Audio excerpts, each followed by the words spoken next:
Hello guys! Hello! This is for Sagittarius. Sagittarius, welcome dito sa aking channel. Palaran 888. Welcome.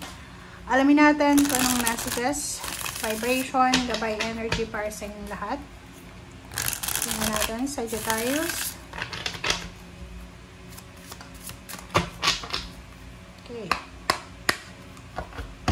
Okay, Sagittarius.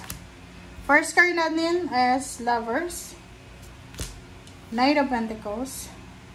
Pasensya na guys, medyo bulol ako. Meron kasi akong pimple sa aking lips. Okay. Nine of Cups. Wow. Okay. Okay, Sagittarius. Lovers. Knight of Pentacles. Ten of Swords, Nine of Cups, Page of Cups, Ace of Cups. Okay, simulan natin dito. Sinasabi ng bara sa'yo dito na are you single? Looking for a relationship? Hiwalay? Single mom? Single dad?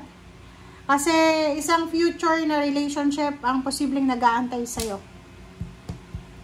Isang exciting na relationship, emotion, love life ang naghihintay sa'yo. The Lovers, Knight of Pentacles, Ten of Swords, and Knight of Cups. Nine of Cups. Sinasabi ng barahan na to na isang love life ang posibleng papasok sa buhay mo. And isang job offer ang posibleng darating sa buhay mo. Isang relationship na pinapangarap mo talaga ang posibleng magbo-blossom or uusbong sa buhay mo. Isang relationship ang posibleng matatapos. There's a end of relationship. But after the end ng relationship, may papasok na bago. Please comment down below. Okay. Reverse na 8 strength. Sinasabi ng bara sa'yo dito na baka meron dito sa inyo na medyo sobra-sobra yung trabaho. Okay, kasi kung makikita mo dito, sinasabi ng bara sa'yo na bawasan mo ng konti yung ginagawa mo. Kasi pwedeng sobra-sobra yan na nai-stress ka na. Sinasabi ng bara sa'yo dito na there's a good karma coming para sa mga Sagittarius. Meron din dito ang physical health na recovery. Meron din dito na justice. It's either balance, parang ganun. Contract signing, paperworks, documents. May isang relationship dito na posibleng mauwi sa kasal. Parang ganito nga, 'di ba? Atong tower kasi reverse na siya. So, after ng hiwalayan, sabi ko nga sa'yo kanina, isang paghihiwalay ang posibleng nangyari or mangyayari. And after ng hiwalayan na yan, yung next relationship na magkakaroon ka ay sobrang magiging strong. Strong foundation. Secured yung relationship na yon na pwedeng mauwi sa kasal. Next is Magician. Empress. And Five of Swords. So, dito sa barahang yan, sinasabi ng baraha sa'yo na isang napaka-unexpected na pagbubuntes, isang unexpected na new beginnings, ang posibleng mangyari. So, kung lalaki ka na Sagittarius, mag-iingat ka, kasi baka makabuntis ka. Or, isang relationship, ang posibleng mabuo. And, may kailangan kang i-give up para mabuo yung relationship na to. Okay, Five of Wands. Be careful kasi posibleng ikaw yung maging rason ng away at gulo ng pamilya. Pwedeng mag-asawa to, mag-boyfriend, girlfriend. Kailangan mo talaga ng pasensya. Diba? Tingnan mo. Sabi ng baraha dito, there's parang mental conflict or pwedeng conflict talaga siya. Isang pag-aaway, isang gulo ang posibleng mangyari. Isang financial problems ang posibleng pagdaanan mo. Kailangan mong maging mapasensya kasi nakikita ko sa'yo dito masyado kang aggressive and impulsive. If you're waiting for a visa, for a passport, for a contract signing, darating yung contract signing, pero kailangan mong maging mapasensya.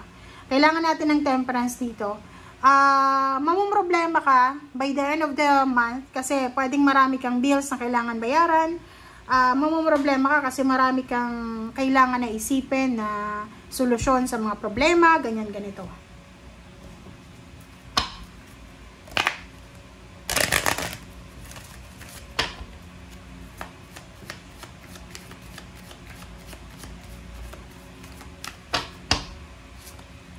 Alright, so privileged lady, isang babae na mayaman.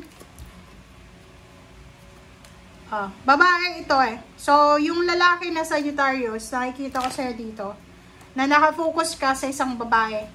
It's either, or pwedeng may magkakagusto sa'yo. May isang babae na mayaman, privileged, or maybe isang babae na medyo may edad na siya, stable na yung finances niya, ang pwedeng magkagusto sa'yo. Doon sa mga Sagittarius na to, nakikita ko sa'yo na pwedeng pag-agawan ka ng mga babae. Yung financial problems mo, konting test lang, kasi mariresolve mo yan. Basta wag ka lang maging aggressive and impulsive. Okay? Ano ba ang last message sa'yo ng iyong spiritual helpers? There's unexpected pregnancy dito. Kung lalaki ka, mag-iingat ka kung ayaw mong makabuntis.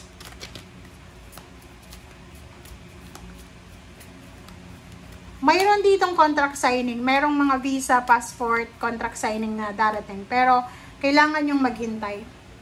Value your self-worth. Diamond siya. So, ang diamond na to, sinasabi na you are God's precious gem. So, napaka-importante mo rin, diba? So, you need to prioritize yourself. Sinasabi ng baraha dyan, na importante din na bigyan mo ang sarili mo, may karapatan ka rin maging masaya. Kung halimbawa na hindi ka na masaya sa situation mo, i-value mo yung sarili mo, yung worth mo, yung self-worth mo. Kasi anak ka din ng Panginoon eh.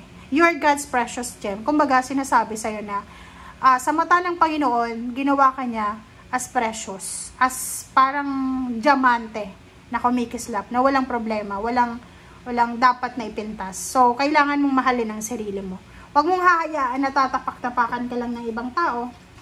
Huwag mong hahayaan na lolokohin ka lang. Huwag mong hahayaan na, diba? So, clearing negativity. Sinasabi sa'yo dito, Sagittarius, na release negativity from within or around you. So, yun. Sa loob ng, ng puso mo, kung ano yung, alam mo na toxic na, hindi na maganda, alisin mo na. Sa paligid mo, yun, relationship, trabaho, tao, pag alam mo na hindi na maganda para sa sistema mo, oras na para i-let go mo. Lalo na yung trabaho, pag alam mo hindi maganda sa health mo, i-let go mo na. Relationship, ganun din na. Kailangan, mahalin mo muna yung sarili mo bago mo ibigay yung pagmamahal sa ibang tao. Kasi kung, dapat, diba, sabi nga, bago tayo makipag-commit, dapat umaapaw na yung pagmamahal natin sa sarili natin para ready tayo na magmahal sa kapwa. And huwag mong hahayaan at tatapak-tapakan ka lang, lolokohin ka ng kung sino man. Okay? Thank you guys. Bye!